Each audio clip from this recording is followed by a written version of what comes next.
Hello and thank you for tuning in. I'm Sophie from Loose TV, presenting you with this year's election coverage. You can find all our videos and more about the candidates online at our website www.lsesuelects.co.uk, a website made in collaboration with the Beaver and Pulse Radio. Today I have with me the anti-racism officer candidates. Thank you both for coming today. I have to my right Esther and Harry. My first question will be to Esther. Do you think BME is a suitable term?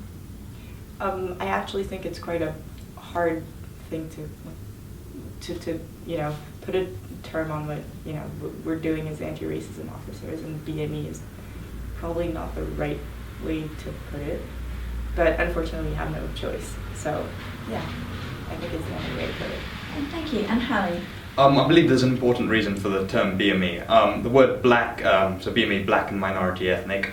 Black signifies, preventing discrimination on the basis of race. Minority ethnic on the basis of culture and other such things. So I think it's important we have both those terms there. I wouldn't necessarily, though, go for a BME officer because I believe such a role can be incorporated into the anti-racism officer's duties. Hey, thank you. And my second question is first to Harry.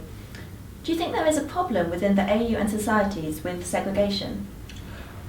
Personally, no. I mean, I have heard, obviously, through the report by Rehan that some people are dissatisfied with the lack of opportunities they have to go into societies. But I believe that there is plenty of opportunities. Myself, I take part in plenty of tennis, and so I am involved in the AU, and I don't think it is a barrier. Although if people feel that they are being prevented from accessing the AU, then of course we should have more outreach programs, we should campaign to get them more involved in the AU's activities. Hey, thank you. And Esther?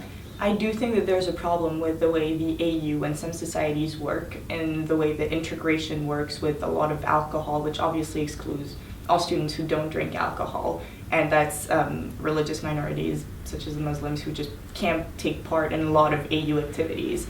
There have also been a lot of racist slurs in AU speeches and the private emails that go through the football or rugby teams, for example, and that's something that I would definitely need to work on if I were elected as anti-racism officer, because we can't let that happen again.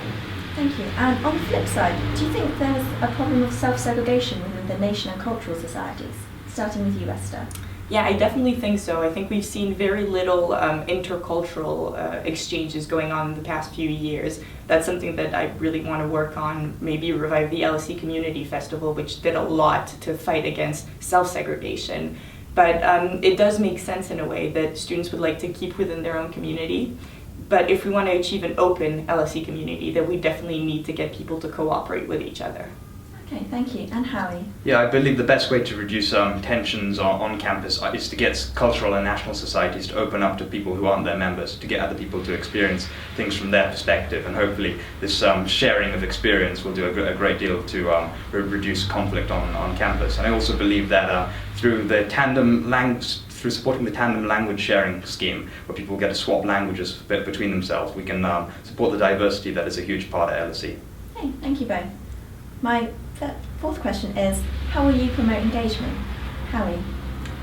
I believe one of the main failings of the anti-racism officer so far has been to ensure sufficient engagement of the students in the UGM, especially black and minority ethnic students.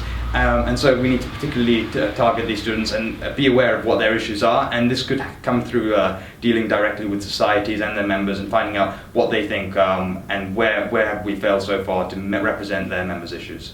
Hey, thank you. And Esther? I definitely think that direct engagement with societies is the way to do it. We need to have meetings with heads of societies in order to make sure that they're always feeling engaged and represented within the student union.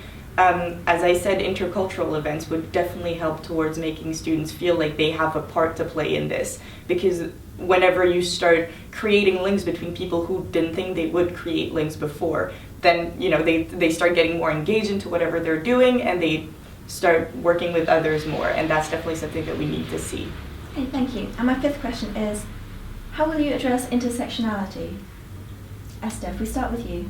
I plan to work with the LGBT, women's, and disability officers in order to create a white base of anti-discrimination actions. One of the things that I want to implement is putting together an email hotline that students can directly report to with all of these different officers in order to make sure that we fight discrimination as fast as possible.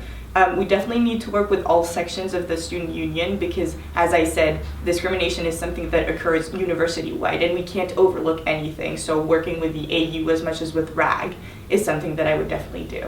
Okay, thank you. And Harry? I believe that the things which have led to casual racism are also things which have caused, casual homophobia and casual sexism.